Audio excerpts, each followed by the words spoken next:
अब खुशी है न कोई दर्द रुलाने वाला, हमने अपना लिया हर रंग जमाने वाला। उसको रुखसत तो किया था मुझे मालूम न था, सारा घर ले गया घर छोड़ के जाने वाला। नमस्कार दोस्तों, महफिल ए कहकशां में आपका हार्दिक स्वागत है। दोस्तों, हाल ही में दुनियाए फानी से रुखसत हुए मशहूर ए जहां हर दिल अजीज शायर जनाब निदा फाजली को समर्पित है आज का महफिल ए कहकशां। निदा साहब की गजलों में, नज़मों में दुनिया जहान की तकलीफों का जिक्र होता है, बच्चों का जिक्र होता है, इंसान के इंसान से रिश्ते का जिक्र होता है, जीवन से जुड़े हर फलसफे का जिक्र लिए जीवन की विषमताओं को दर्शाते उनके अशार कई परिस्थितियों में मकबूल जान पड़ते हैं। दोस्तों, आगे बढ़ने से पहले आइए सुनते हैं निदा साहब की ये नज्म। तुम्हारी कब्र पर मैं फातिहा पढ़ने नहीं आया, मुझे मालूम था तुम मर नहीं सकते। तुम्हारी मौत की सच्ची खबर जिसने उड़ाई थी वो झूठा था, वो तुम कब थे। कोई सूखा हुआ पत्ता हवा में गिर के टूटा था। मेरी आंखें तुम्हारे मंजरों में कैद हैं अब तक। मैं जो भी देखता हूं, सोचता हूं, वो वही है जो तुम्हारी नेक नामी और बदनामी की दुनिया थी। कहीं कुछ भी नहीं बदला। तुम्हारे हाथ मेरी उंगलियों में सांस लेते हैं। मैं लिखने के लिए जब भी कागज कलम उठाता हूं, तुम्हें बैठा हुआ मैं अपनी कुर्सी में पाता हूं। बदन में मेरे जितना भी लहू है वो तुम्हारी लग्जिशों, नाकामियों के साथ बहता है। मेरी आवाज में छुपकर तुम्हारा जहन रहता है। मेरी बीमारियों में तुम, मेरी लाचारियों में तुम।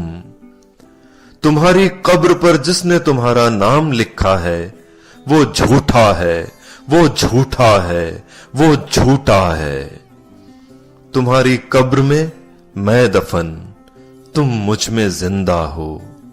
कभी फुर्सत मिले तो फातिहा पढ़ने चले आना, चले आना। क्या बात कही है। तुम्हारी कब्र में मैं दफन, तुम मुझ में जिंदा हो। कभी फुर्सत मिले तो फातिहा पढ़ने चले आना।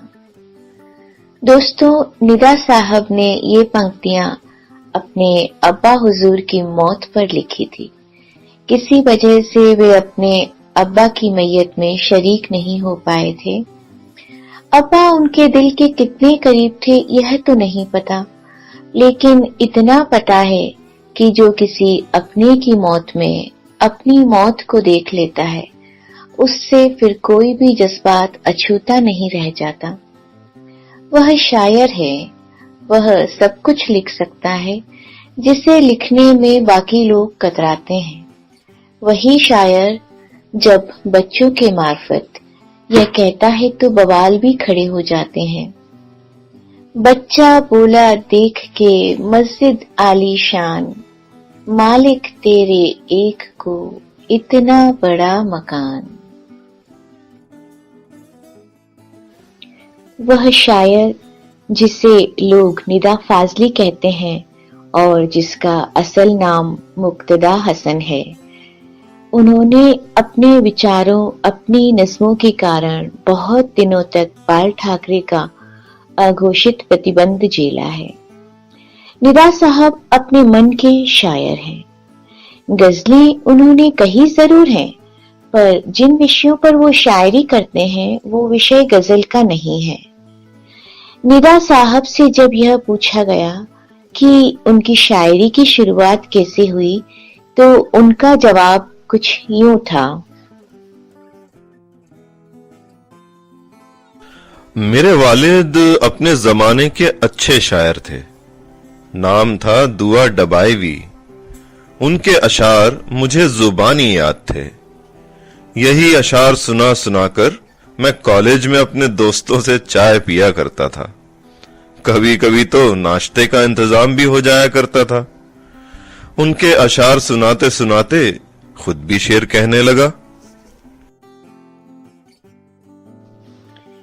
निदा साहब यूं तो क्रांतिकारी विचारों के शायर थे, लेकिन आज हम उनसे वह किस्सा सुनना चाहेंगे जिसके कारण उनका फिल्मों में आना हुआ।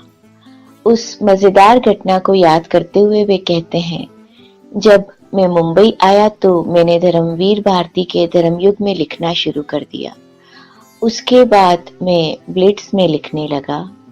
उसी दौरान कभी धर्मयुग में तो कभी ब्लिट्स में तो कभी किसी रेडियो स्टेशन में मुझे मैसेज मिलने लगे कि मैं आपसे मिलना चाहता हूं, कमाल अमरोही। मैंने सोचा कि मेरा कमाल अमरोही से क्या काम हो सकता है, तो मैं कमाल अमरोही से मिलने चला गया। कमाल साहब मिले करीब 2 बजे। वो स्टाइलिश आदमी थे, एक लफ्ज भी अंग्रेजी का बोलते नहीं थे और वो भाषा बोलते थे जो आज से 50 साल पहले अमरोहा में बोली जाती थी। मैं वो भाषा मुंबई आकर भूल गया था। मैंने कहा, कमाल साहब आदाब अर्ज है, मेरा नाम निदा फाजली है। तो वो बोले, तशरीफ रखिए, मैंने आपको इसलिए याद फरमाया है। ये उनका स्टाइल था। मैंने आपको इसलिए याद फरमाया है कि मुझे एक मुकम्मल शायर की जरूरत है। मैंने कहा कि मैं हाजिर हूं और इस इज्जत अफसाई के लिए शुक्रिया कि आप मुझे मुकम्मल शायर समझ रहे हैं। वे बोले, जी मुझे आपसे कुछ नगमात तहरीर करवाने हैं। मैंने कहा कि मैं हाजिर हूं साहब, आप बताइए कि कैसा गाना है, क्या लिखना है। तो वो बोले कि इससे पहले कि आप गाना लिखें, एक बात मैं जाहिर कर देना चाहता हूं कि इल्मी शायरी और फिल्मी शायरी अलग होती है। इल्मी शायरी लिखने के लिए आपको मेरे मिजाज की शिनाख्त बहुत जरूरी है। जान निसार अख्तर मेरे मिजाज को पहचान गए थे, लेकिन वो अल्लाह को प्यारे हो गए। इतना कहने के बाद उन्होंने सिचुएशन सुनाई। हमारी दास्तान उस मुकाम पर आ गई जहां मल्लिका आलिया रजिया सुल्तान यानी हमारी हेमा मालिनी सियाहा लिबास में खरामा खरामा चली आ रही है, जिसे देखकर हमारा आले आकाशी खैर मकदम के लिए आगे बढ़ता है। मेरे कुछ भी पल्ले नहीं पड़ा। मैं कुछ देर बैठा रहा, फिर उनके असिस्टेंट ने कहा कि इसका मतलब है कि हेमा मालिनी सफेद घोड़े पर काले लिबास पहने आ रही है और आलिया कासी मतलब कैमरा उनकी तरफ बढ़ रहा है।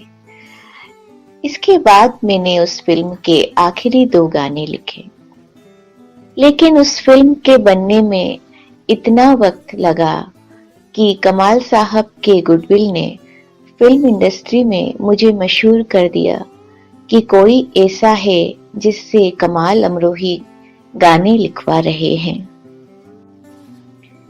निदा साहब के बारे में और भी बहुत कुछ है कहने को, लेकिन आज बस इतना ही।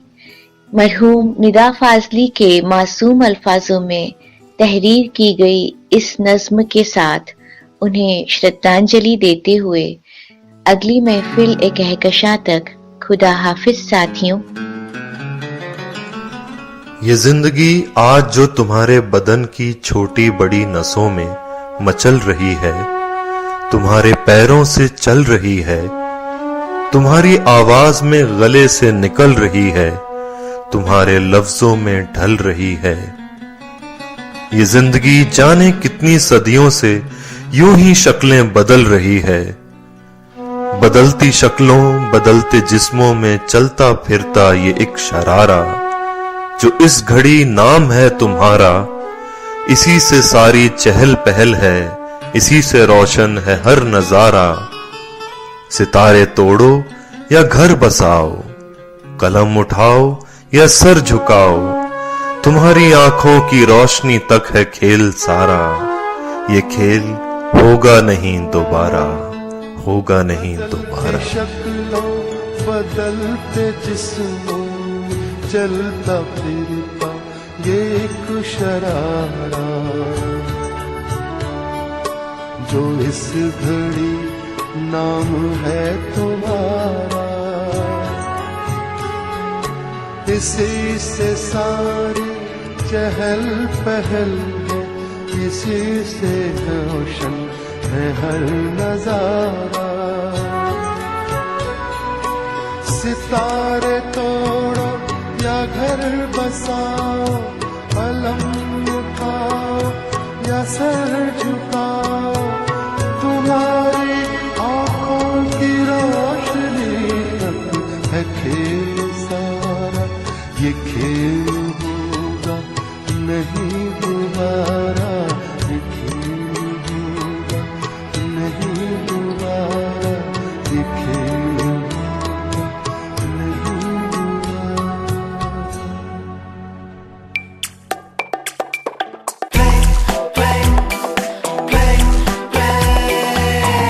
Playback India.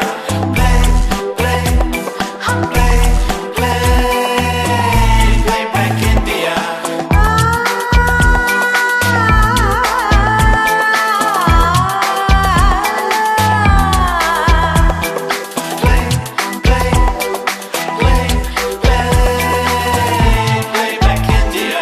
Radio Playback India.